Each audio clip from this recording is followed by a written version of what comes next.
नमस्कार प्यारे बच्चों। आज की हमारी कार्यपत्रिका संख्या 13A कक्षा 4 के लिए है और हिंदी की कार्यपत्रिका है। दिनांक है 19 अप्रैल 2021।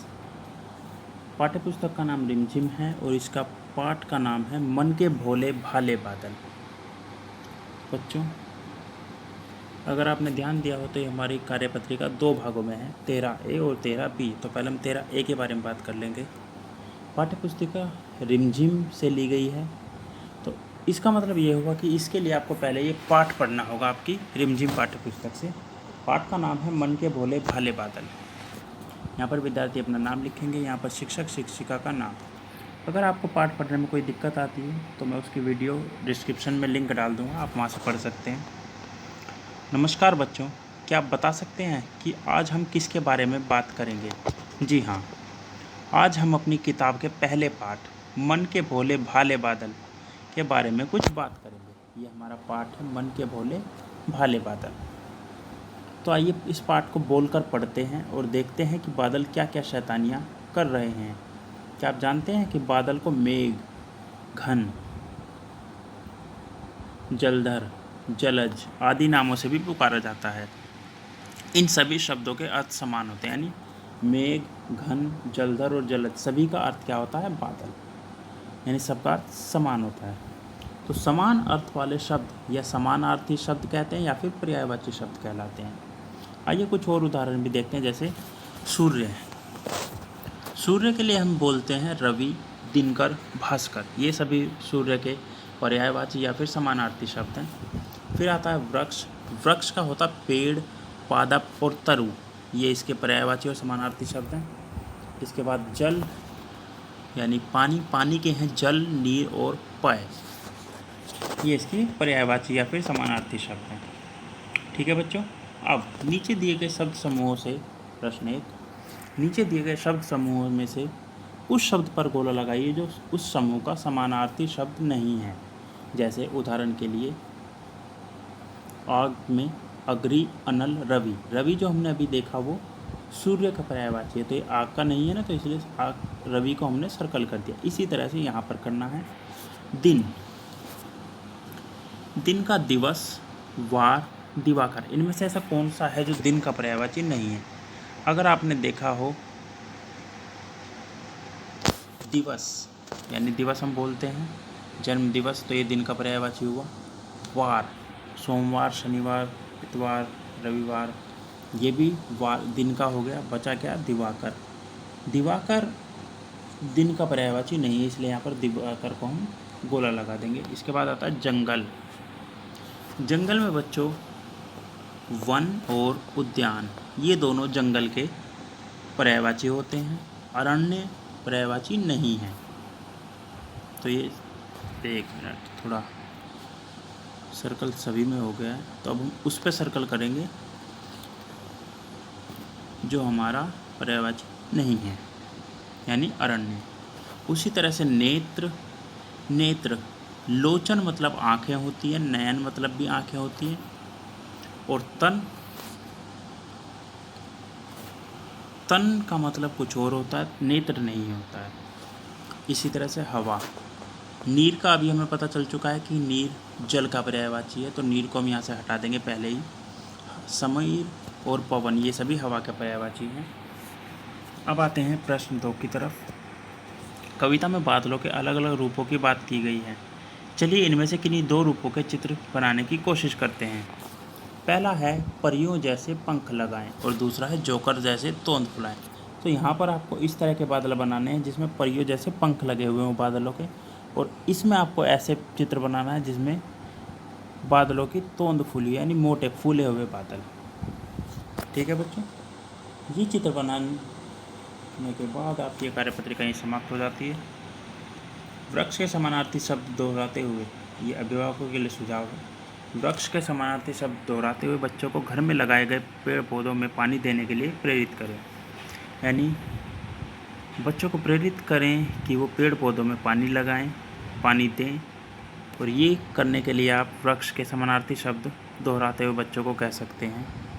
इससे क्या होगा? बच्चों को वृक्ष के समानार्थी शब्द के बारे में पता चलेगा और पेड़ों को पानी देने के लिए भी वो प्रेरित होंगे। तो बच्चों, इसकी आज की कार्यपत्रिका का पहला भाग यही समाप्त होता है। चलिए दूसरे भाग 13B की तरफ चलते हैं।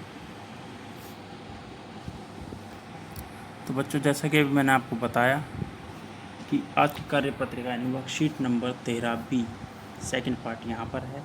EVS की वर्कशीट है, डेट है 19/4/2021। टेक्स्ट बुक है लुकिंग अराउंड और यूनिट है too much water too little water, यानी कितना ज़्यादा पानी कितना कम पानी। क्लास 4th के लिए स्टूडेंट अपना नाम यहाँ लिखेंगे, टीचर्स नेम यहाँ आएगा। तो बच्चों, ये भी आपको पहले आपको चैप्टर पढ़ना है too much water too little water, उसके बाद आपको एक करनी है, तो आप अच्छी तरह समझ जाएंगे। अगर आपको पढ़ने में कोई दिक्कत होती है तो मैं उसकी वीडियो बनाकर डाल दूँगा, डिस्क्रिप्शन में आपको लिंक मिल जाएगा। प्यारे बच्चों, कैसे हैं आप सब? क्या आप जानते हैं कि पानी का हमारे जीवन में क्या महत्व है? क्या आप पानी के बिना अपने जीवन की कल्पना कर सकते हैं? आज हम पानी के विभिन्न स्रोतों की जानकारी प्राप्त करेंगे। पानी के स्रोत, सोर्सेज ऑफ वाटर, वे स्रोत हैं जिनके द्वारा हमें पानी प्राप्त होता है, जैसे नदियाँ, तालाब इत्यादि।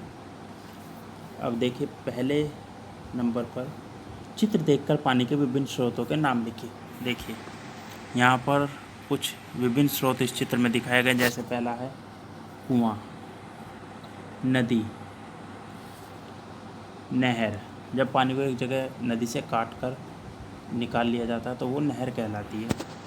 समुद्र, और ये है तालाब। ठीक है बच्चों, और भी अगर आपको कोई दिखता हो तो आप उसका नाम लिख सकते हैं। यहाँ पर मुझे जो दिखे थे मैंने यहाँ पर लिख दिए हैं। नंबर 2, आपके घर में पानी का मुख्य स्रोत क्या है, यानी आपके घर में जो पानी आता है वो कहाँ से आता है, ये आप अपने माता पिता से पूछ कर लिख सकते हैं यहाँ पर।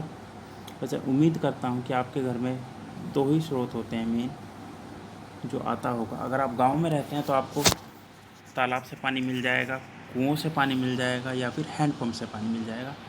और अगर आप शहरों में रहते हैं तो पानी की जो टंकी का पानी आता है पीने का, वो होता है पानी का मुख्य स्रोत। अब यह आप अपने माता पिता से पूछ कर लिखेंगे कि आपको कौन से स्रोत से पानी मिलता है। इसके बाद आता है प्रश्न 3। बच्चों, जैसा कि आपने ऊपर दिए गए चित्र में देखा कि पानी के बहुत सारे स्रोत होते हैं। चित्र में दिखाए गए स्रोतों के अतिरिक्त कुछ अन्य स्रोतों के नाम लिखिए। ये आपको तीसरे प्रश्न में लिखना है, यानी इस चित्र में 5 दिखाए गए हैं: तालाब, कुआं, नदी, समुद्र, नहर।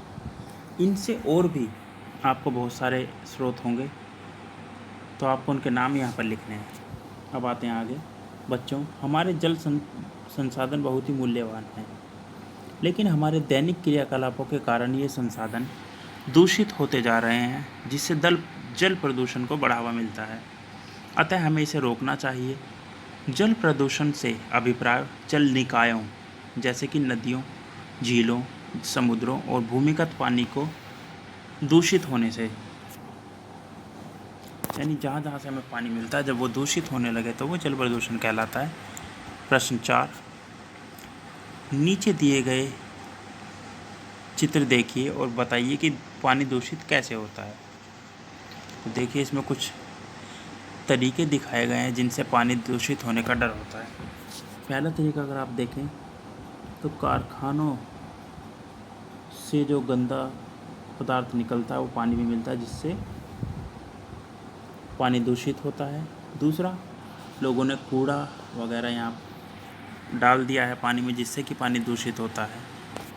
ये देखिए, यहाँ पर घर बने हुए, तो घरों का जो पानी होता है वो भी नदियों या नालों में जाता है, जिससे पानी दूषित होता है। और भी कई कारण होंगे, वो आपको लिख सकते हैं आप अपनी मर्ज़ी से, कुछ और भी जो आपको दिखाई देता है, जो आपको पता है। नीचे दी गई, अब आता है हमारा अगला प्रश्न 5।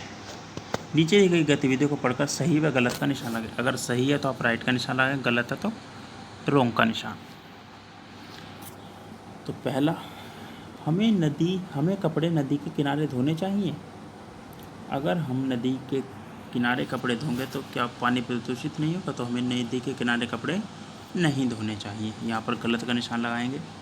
दूसरा, कारखाने से निकलने वाले रासायनिक पदार्थों को नदियों में, समुद्र में फेंक देना चाहिए, इससे भी जल प्रदूषित होता है, तो ये भी हमें नहीं करना है। तीसरा, हमें नदियों व तालाबों में कूड़ा नहीं फेंकना चाहिए।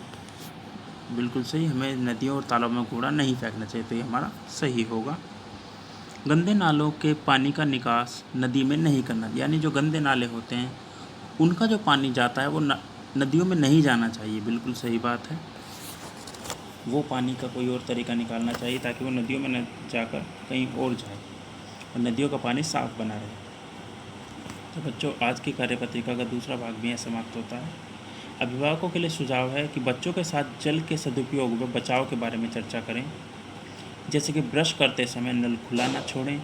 और भी बहुत सारे तरीके हैं, जैसे कपड़े धोते टाइम कुछ लोग टंकी खुली छोड़ देते हैं और पानी ऐसे ही बहता रहता है। ये सब कार्य करते समय आपको चाहिए कि आप एक पहले ही बाल्टी में पानी भर लें, ताकि आपका जो पानी है वो वेस्ट ना हो। जितना आपको यूज़ करना है उतना ही आप पानी लें और बाकी पानी ना लें। तो बच्चों, कोरोना का समय चल रहा है तो सोशल डिस्टेंसिंग का पालन कीजिए और बाहर जाते समय 6 फीट या फिर 2 गज की दूरी बनाए रखिए। और वैसे भी अब तो आपने सुना होगा शनिवार और इतवार 2 दिन कर्फ्यू लगा था, तो इससे ज़्यादा ये ना बढ़े। तो उम्मीद करते हैं कि आप सावधानी बरतेंगे। आज की वीडियो में इतना ही, मिलते हैं अगली वीडियो में अगली वर्कशीट के साथ। धन्यवाद।